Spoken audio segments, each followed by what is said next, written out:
kudu hirup. Merasakan rasanya mati harus ketika hidup. Danges maut mah moal bisa ngarasakeun. Sok tanya nu pae, kumaha rasana pae? Moal bisa ngajawab. Nih saya kasih tanya. Saya tanya nih kalian, gimana rasanya ketika kamu dalam hidup ini sudah merasakan mati? Damai ayah, damai.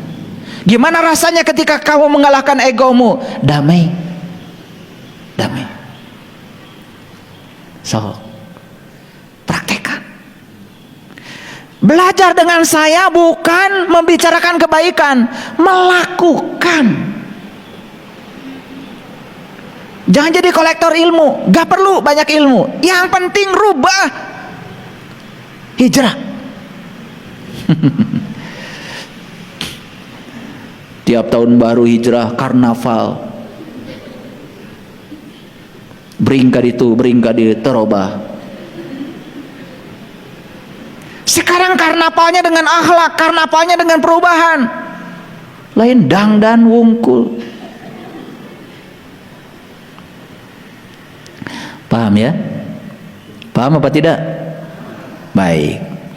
Jadi Allah mengatakan baca kitabmu, baca kitabmu, baca kitabmu. Buat apa? Setelah kamu tahu ada data karma apa di dalam tubuhmu, kamu tahu bagaimana cara mengubah nasibmu. Jadi selama ini kalian kenapa tidak bisa mengubah nasib? Karena belum tahu cara membaca data karma di tubuh. Lamun teu bisa, sok minta tulung. Kanu bisa. Jadi kalau begitu nasib bisa diubah. Nah ini berita gembira nih, nasib bisa diubah. Nah, kenapa selama ini kita gagal mengubah nasib kita? Satu, kita tidak tahu apa yang harus diubah. Yang kedua, kita juga tidak punya keterampilan bagaimana cara mengubahnya. Itu saja sebenarnya kegagalan kita. Jadi sibuk tetapi tidak jelas. Kan biasa kita ini sering sibuk tidak jelas ya, gitu. Sudah kebiasaan sibuk tidak jelas, ya. Jangankan kesibukan biasa, ibadah pun banyak yang sibuk tidak jelas. Sholatnya rajin, setiap rakaat dipenuhi setiap waktu, tetapi tidak pernah sadar siapa yang disembahnya,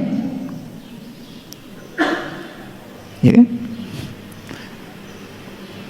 Tidak sadar.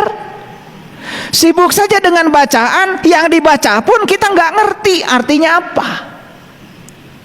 Sudah kayak robot saja, kayak robot biologis yang menjalankan aktivitas secara rutin. Itu namanya sibuk tetapi tidak jelas.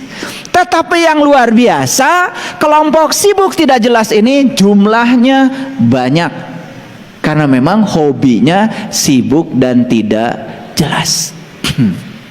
Jadi kalau begitu nasib bisa diubah. Nah ini berita gembira nih, nasib bisa diubah. Nah, kenapa selama ini kita gagal mengubah nasib kita? Satu, kita tidak tahu apa yang harus diubah. Yang kedua, kita juga tidak punya keterampilan bagaimana cara mengubahnya. Itu saja sebenarnya kegagalan kita. Jadi sibuk tetapi tidak jelas. Kan biasa kita ini sering sibuk tidak jelas ya, gitu. Sudah kebiasaan sibuk tidak jelas, ya. Jangankan kesibukan biasa, ibadah pun banyak yang sibuk tidak jelas. Sholatnya rajin, setiap rakaat dipenuhi setiap waktu, tetapi tidak pernah sadar siapa yang disembahnya, ya. Tidak sadar. Sibuk saja dengan bacaan, yang dibaca pun kita nggak ngerti artinya apa.